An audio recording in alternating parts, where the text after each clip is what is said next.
Hi guys, welcome to my channel. Today I'm going to talk about the books that I read in August, September, and October. So let's get into it.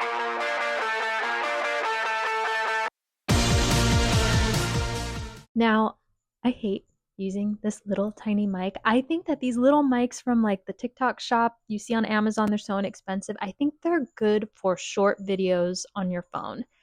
But I don't know. I don't know if I'm doing something wrong, but this mic will turn off after a certain amount of time, and I don't know. I don't like holding this little tiny mic, so I do have a mic coming in the mail, and I wanted to wait to make this video for that mic, but I just need to make this video. I can't wait anymore. So hopefully the mic does not turn off. So the first book that I read in August was Quicksilver.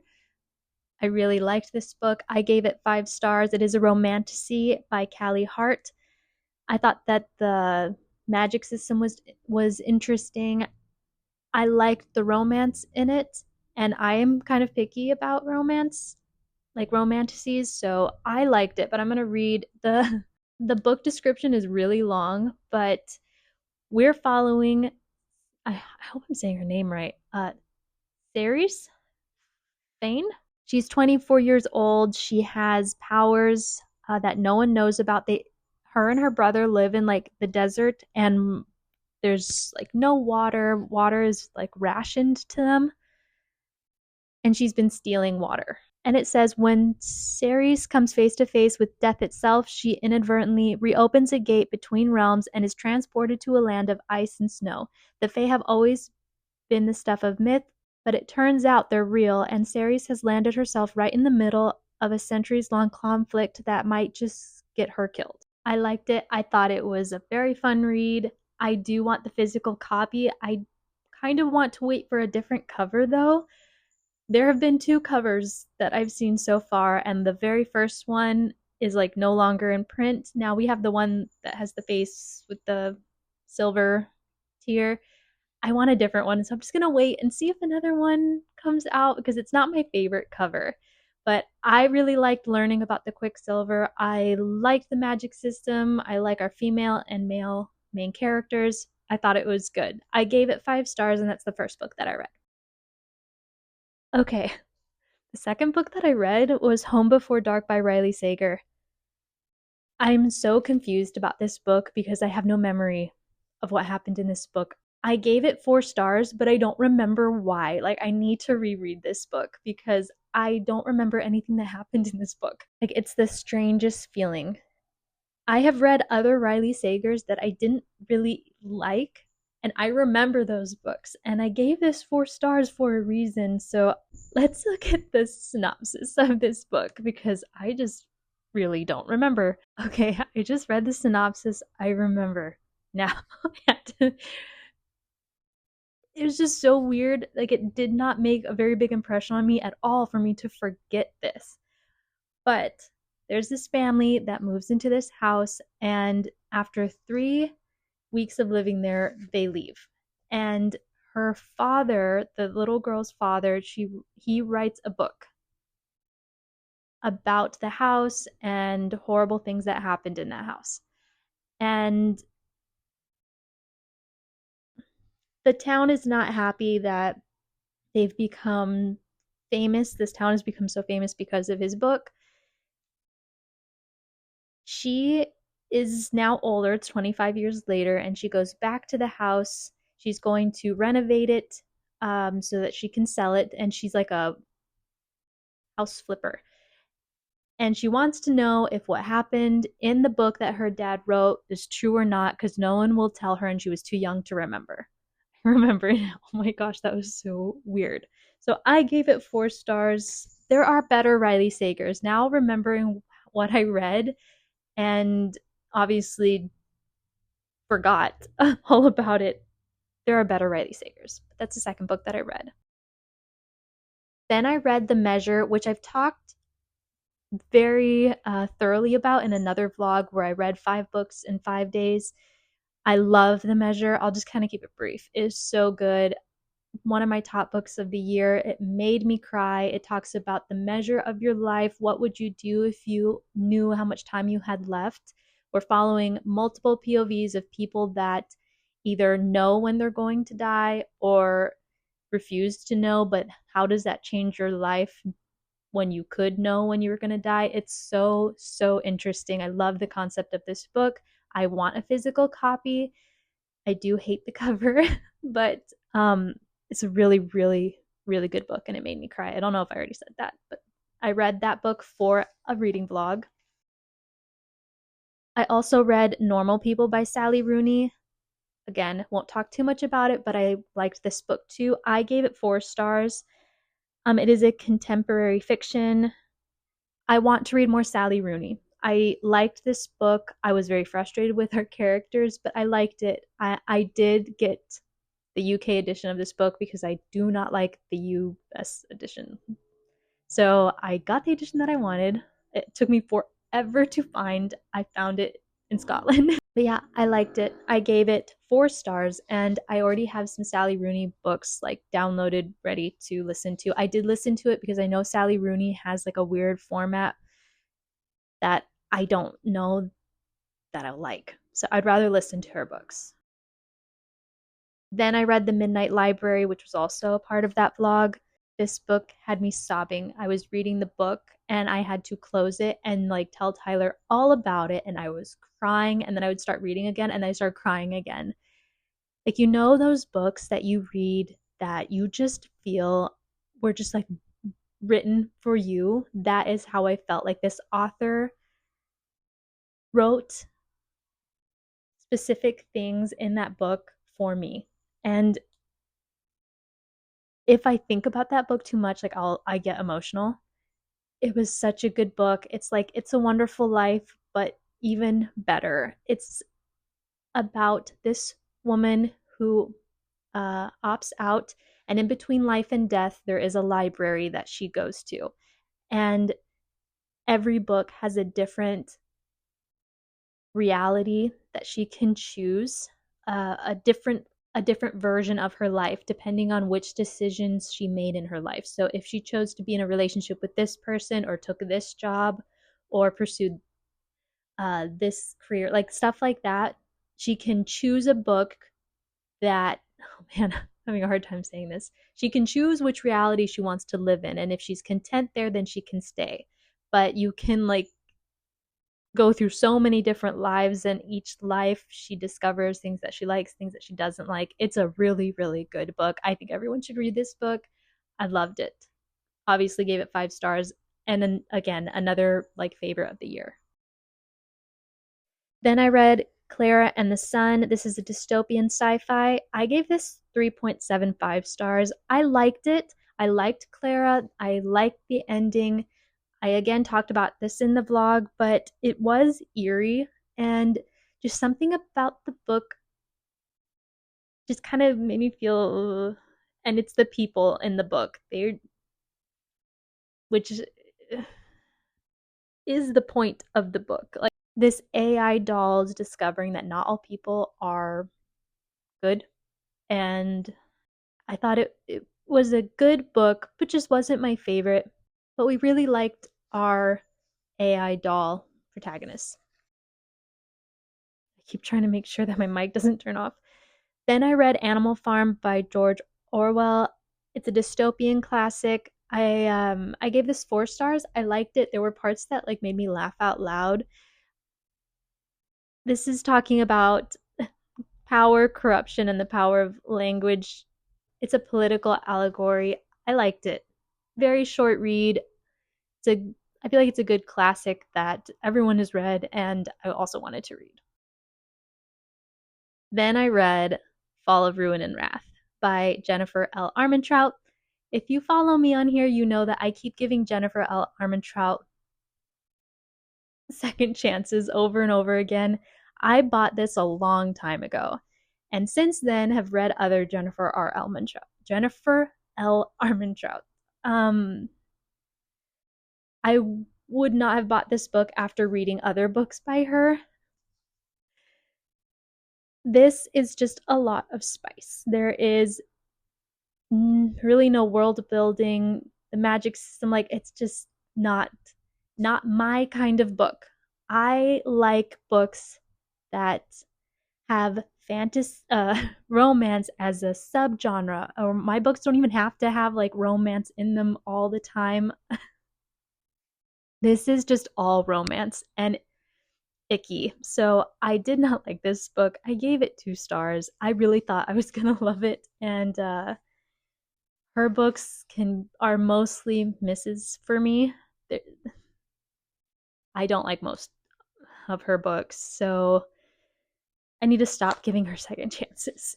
I think it's that a lot of people like her books, so I feel like I want to try to love her books, and I just don't. Then I read City of Nightmares by Rebecca Schaeffer. This is an urban fantasy horror. I gave this 3 stars. I liked it. I like the idea of this book that when you dream, if you have a nightmare, you turn into that nightmare. And our protagonist sees her sister turn into a nightmare and kill her father, and she's traumatized from that. And you have to take medicine to make sure you don't dream and have nightmares. So it's an interesting concept. I liked it. I like this like horror, YA horror, but I don't like our main character very much. She's very afraid, and understandably, but after a while it started to annoy me. Like I wanted her to overcome her fear sooner. And I also didn't like the love interest. It was very I felt like it was an easy love interest. I don't want to say anything because it would spoil it. I just didn't like him. I thought like of course. Of course. Um like I just didn't even think that this needed a love interest. I would have rather this book been about friendship than for her to like fall in love. So I don't think I'm going to continue the series. There is another book. I think it's only going to be a duology. I also realized I did not talk about Fall of Ruin and Wrath. So, and I just don't think I need to. It's just a romantasy. There's just a lot of romance. There's not a lot of plot to talk about anyway. Then I read Spark of the Everflame by Penn Cole. This is the series that everyone I feel is like in love with. That's like this new big series.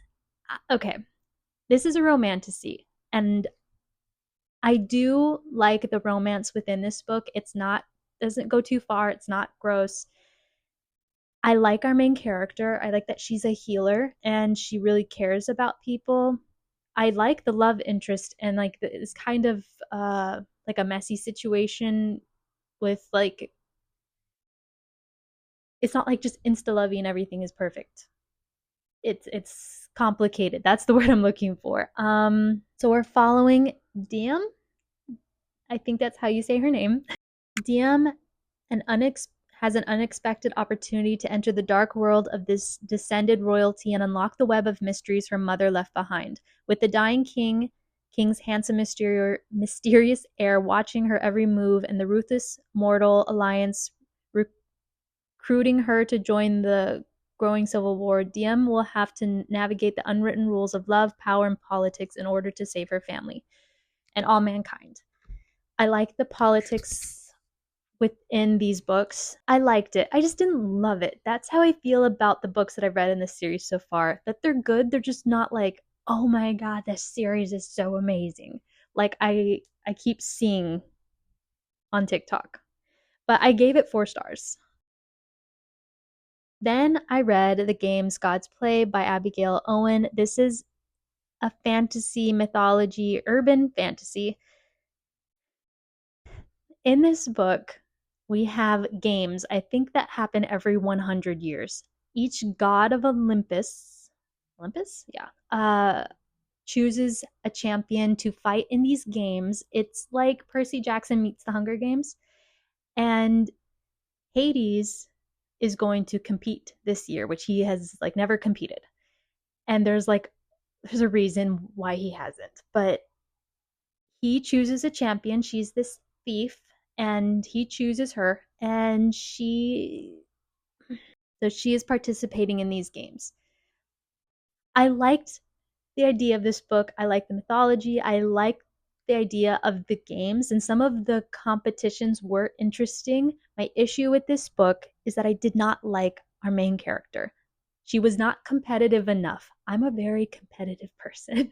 And in these games, she just kind of wanted to survive, just kind of wanted to make it through. And she would also help her competitors. Like, why don't you try to win more? um, of course, Hades is the love interest. I liked him. I did not like how fast they fell in love. Like, I don't think that was necessary. I would have rather them be friends or maybe in like book 2 fall in love. It just happened so fast and I didn't like that. And that's an issue I have with so many books. So, I think the longer I read it, the sillier it felt.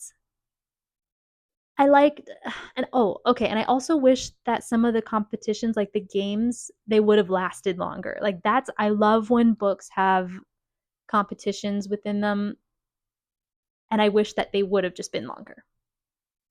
So I gave it 3 stars. It's also a really long book. So keep that in mind. But if Hunger Games and Percy Jackson combined with some silliness and very fast romance sounds good to you, then maybe this is the book for you. Then I read Belladonna. This is a romantasy, paranormal romantasy. I liked this book for the spooky vibes. It is a mystery fantasy, which I don't think is my favorite, but I did enjoy it. Our protagonist, Signa, can speak to death due to something that happened when she was a baby. She was like spared from death, and now she can communicate with him. And she goes to live with this family. I think it is her family, like they're related. I don't remember the circumstances of why she goes to live with them, but there's a murder and she takes the role of the investigator trying to figure out what happened. I don't think who done it books are my favorite, but I liked it for the spooky vibes. I I do want to read the second and I do have the second. So I thought it was good. It was a 4 star. The next book that I read was Lunaria. This is a romantasy. This book was okay. I think it was the kind of romantasy that I'll just kind of forget about. It didn't make the biggest impression on me. This is very much a woman, very sheltered woman that's trying to find herself. She is the daughter of a wealthy man. I think he has ranking in like the military. And the prince needs to marry, so women are going to the kingdom to compete to become his queen.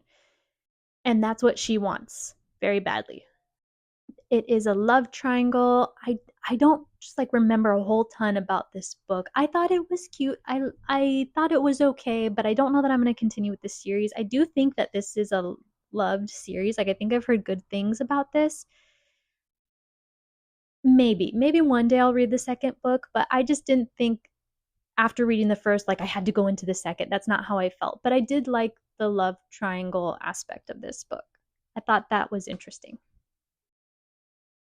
Then I read The Crown of Ash and Silver.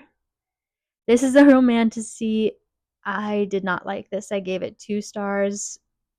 I was really excited about this book because this reminds me of another book that I can't remember the name of. It's a duology. Hold on. The cover of this book reminded me of These Hollow Vows, which I've loved. I love that duology. I thought that it was going to be like that solely based on the cover. And like I think when I read the synopsis, I was like, oh, this sounds good.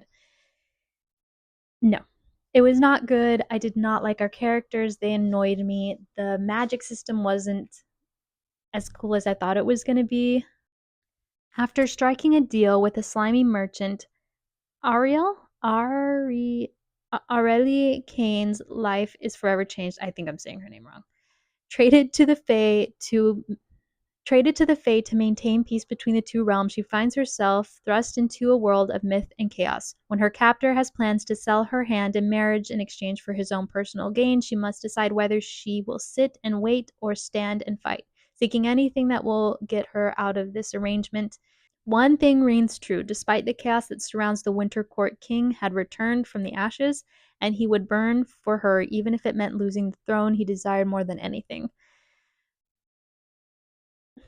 It was a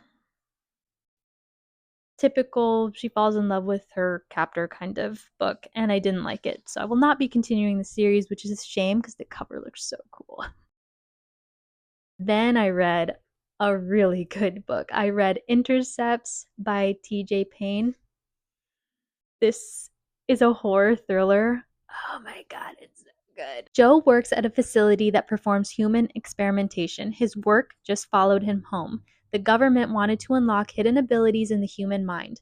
They put subjects in extreme sensory deprivation. All the test subjects went violently insane, but the research continued. Today it has been perfected, almost perfected. This book is so creepy. It makes your skin crawl. Even just like the the prologue, right? um, it. I wasn't sure I was going to be able to read this book from that first page. I was just like, oh my gosh, like there is experimental torture throughout the book, and it can be very makes you feel awful. Like, ah. I could not put it down. I read it so fast. It was so good. I was very pleasantly surprised by this book. So obviously, I gave that 5 stars. And I think what made this book so creepy for me is the feeling of like hopelessness. That in a movie or a book where you know that there's no hope for you, that to me is really creepy. Then I read another 5 stars. I read Hidden Pictures. This is a thriller mystery. Fresh out of rehab, Mallory takes a job in the suburbs of Springbrook, New Jersey, as a babysitter for Ted and Caroline Maxwell. She is to look after their 5-year-old son, Teddy. Mallory immediately loves this new job. She lives in the Maxwell's pool house, goes out for nightly runs, and has the stability that she craves. And she sincerely bonds with Teddy, the sweet and shy boy who is never without his sketchbook and pencil. His drawings are usually trees, rabbits, balloons, but one day he draws something: a man in the forest dragging a woman's lifeless body. As the days pass, Teddy's artwork becomes more and more sinister, and his stick figures steadily evolve into more detailed, complex, and life-striking sketches well beyond the ability of a 5-year-old. Mallory begins to suspect there are glimpses of an unsolved murder from long ago. This book was really good. There were a lot of plot twists and turns that I did not guess. I loved the ending of this book. I thought it was so good. I read this because Sid Bookworm read this book and really liked it. This book is not a horror. It was not scary to me at all. It is thriller mystery, and I really liked it. I really liked Mallory. You could feel that she really cared for this child and just wanted what was best for this child. So I loved it, gave it 5 stars. I read this in an afternoon. Tyler was getting a tattoo and I was waiting to get mine, and I just binged read it. Then I read another TJ Payne. Oh my gosh. I read The Venue. This book was so good. I'm not going to talk too much about this. I'm just going to, okay, think of Ready or Not, but even better and more unhinged. Just unhinged bride. That's what I'm going to leave you with. It was a very fun book to read. If you liked Ready or Not, I feel like you would really like this book. Then I read In the Likely Event by Rebecca Yarros, who wrote Fourth Wing.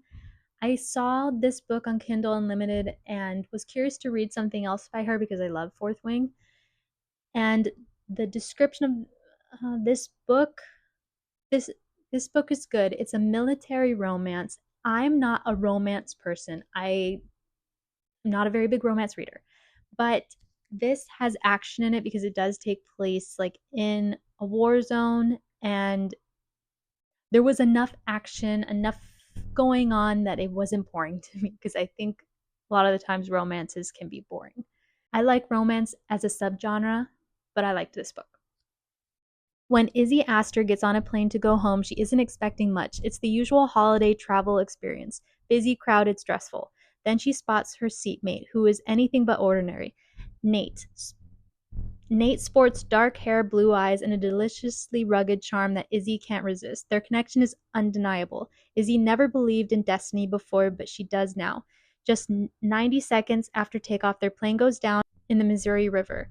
Their lives change, they change. Nate goes into a career in the military while Izzy finds her way in politics. Despite a few chance encounters over the years, the timing never feels right. Then comes a high-stakes reunion in Afghanistan where Nate is tasked to protect Izzy's life. He'll do anything to keep her safe and anything to win her heart. Something I really liked about this book is the timing, the time jump between like present and then when they would just like happen upon each other, and the timing was just never right, but you feel the love within this book and the sadness. I like when you can feel like love within a book. And that's what I think Rebecca Yarros is. She's good at that. It is a military romance, and Rebecca Yarros, in her notes after the book, says that she dedicated this to her husband, who is in the military, and that she was like this book, she can relate with these characters and how it feels to be separated from your loved one for long periods of time. I'm summarizing what she said. So I really liked that. I gave it 5 stars. I had no issue with this book. I liked it. Then I read The Virdian Priestess because Catherine Karas recommended this book. Like, she really, really liked it. This is a fantasy sci-fi, which I liked. I like the sci-fi aspect to this book. I do have issues with this book, though. She is a telepathic priestess determined to rise the ranks of her temple. So why do her thoughts keep straying back to the masked commander? Priestess Farron has devoted her life to her celestial deity. She has not been able to ascend to priestess order. But on the eve of a great planetary event, the chance to prove herself rises. She must accept the opportunity or succumb to a life of shame in the eyes of her temple. A potential deadly mission comes with several complications when she crosses paths with a commander from a rival planet. Farron must conceal her loyalty to the temple from her new travel companion and his questionable crew, but the longer she is in proximity to this mysterious commander, the more intrigued she becomes with the forbidden nature.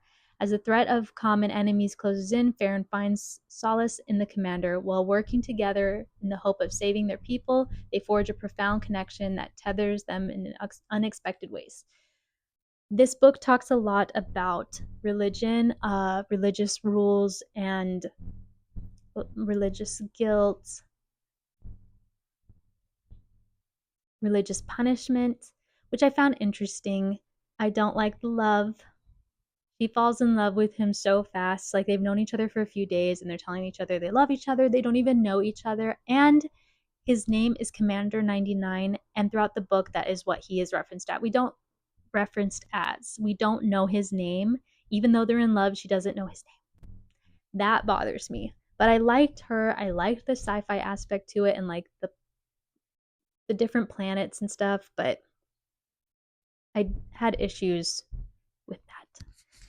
They don't need to fall in love in the first book, okay? So I tried to read the second book and I couldn't. I DNF'd it.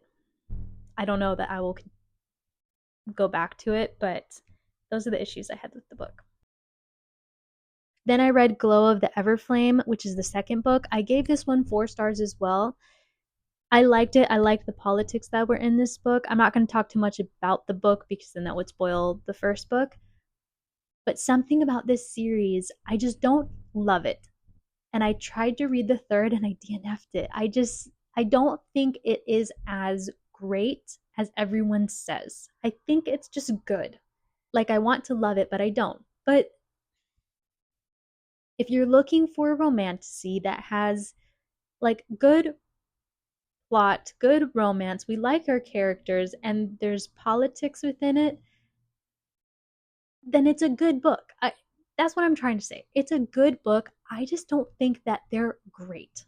That's how I feel. Not good enough to read the whole series, at least not right now. That's how I feel now. I might miss these characters and return back to them, but I wasn't like, oh my gosh, I have to read the next book. Then I read In Our Likeness by Brian Van Dyke. This is dystopian fiction. I did not like this book. I gave it 2 stars. It felt so cluttered. Graham works at this technology company, and his coworker Nessie has created an algorithm that is built to detect lies on the internet. And she asks him for help to find, like, to see how it's working. And as he's messing around with it, he alters things in the real world. So he's realizing that this computer program, this algorithm is pretty powerful, and he doesn't want to mess with it. But his boss of that whole company wants, like, thinks that this is great and wants him to do stuff with this AI program. He's like, you could change all of these things, and Graham doesn't want to, and it just kind of spirals from there, and his boss kind of becomes power crazy.